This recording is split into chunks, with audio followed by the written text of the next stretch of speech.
চীন দিয়েই দিল ঘোষণা, ইরানের পাশে আছে তারা। মধ্যপ্রাচ্যের উত্তপ্ত যুদ্ধ পরিস্থিতির মাঝেই এমন বার্তা যেন নতুন করে নাড়া দিল আন্তর্জাতিক রাজনীতিকে। যুক্তরাষ্ট্র ও ইসরায়েলের সঙ্গে যখন সরাসরি সংঘাতে জড়িয়ে পড়েছে তেহরান, ঠিক তখনই মানবিক সহায়তার ঘোষণা দিয়ে ইরানের পাশে দাঁড়ানোর ইঙ্গিত দিল বেইজিং। নিঃসন্দেহে মার্কিন যুক্তরাষ্ট্রের জন্য এটি বড় ভূ রাজনৈতিক বার্তা যে ইরান একা নয়, পাশে আছে চীনের মতো সামরিক শক্তিশালী রাষ্ট্র।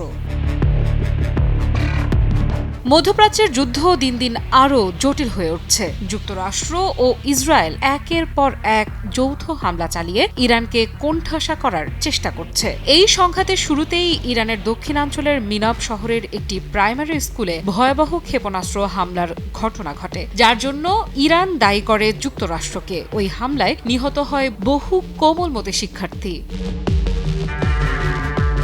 ইরানি গণমাধ্যম জানিয়েছে, হামলার পর অনুষ্ঠিত জানাজায় অংশ নেয় অন্তত 165 জনের নিহতের পরিবার। তাদের বেশিরভাগই ছিল শিশু। এই ঘটনার পর পুরো ইরানে নেমে আসে শোকের ছায়া। আর ঠিক সেই সময়েই সামনে আসে চীনের সহায়তার ঘোষণা। বার্তা সংস্থা AFPর প্রতিবেদনে জানানো হয়েছে, নিহত শিক্ষার্থীদের পরিবারের জন্য $2 লাখ অনুদান দিচ্ছে চীনের রেড ক্রেসেন্ট সোসাইটি। এই অর্থ ইরানের রেড ক্রেসেন্ট সোসাইটির মাধ্যমে নিহত শিশুদের অভিভাবকদের কাছে পৌঁছে দেওয়া হবে। চীন বলছে, এটি কেবল আর্থিক সহায়তা নয়, বরং কঠিন সময়ে ইরানের জনগণের প্রতি তাদের সমবেদনার প্রকাশ।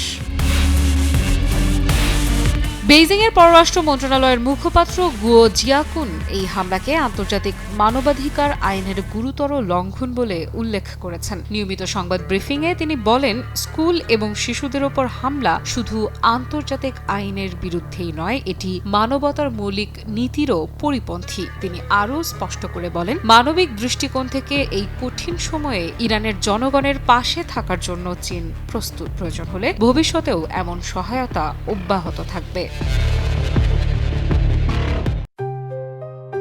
JBS holdings limited. অন্যদিকে নিউ ইয়র্ক টাইমস জানিয়েছে, যুক্তরাষ্ট্রের প্রাথমিক সামরিক তদন্তে দেখা গেছে লক্ষ্য নির্ধারণে ভুলের কারণে একটি মার্কিন টমাহক ক্ষেপণাস্ত্র স্কুলটিতে আঘাত হানে। যদিও এই ঘটনার দায় সরাসরি স্বীকার করেনি ওয়াশিংটন। আর ইসরায়েল শুরু থেকেই এই হামলায় নিজেদের সম্পৃক্ততার বিষয়টি অস্বীকার করে আসছে। তাদের দাবি, স্কুলে হামলার বিষয়ে তাদের কোনো ধরনের সংশ্লিষ্টতা নেই। তবে বিশ্লেষকেরা বলছেন, চীনের এই ঘোষণা কেবল মানবিক সহায়তা নয়, বরং এর মধ্য দিয়ে আন্তর্জাতিক মঞ্চে একটি শক্ত রাজনৈতিক বার্তাও দেয়া হলো। কারণ যুক্তরাষ্ট্রের সঙ্গে সরাসরি সংঘাতে থাকা একটি দেশের পাশে দাঁড়ানোর ঘোষণা খুব সাধারণ কোনো কূটনৈতিক পদক্ষেপ নয়। আফ্রিদা ইফরাত, নিউজ 24।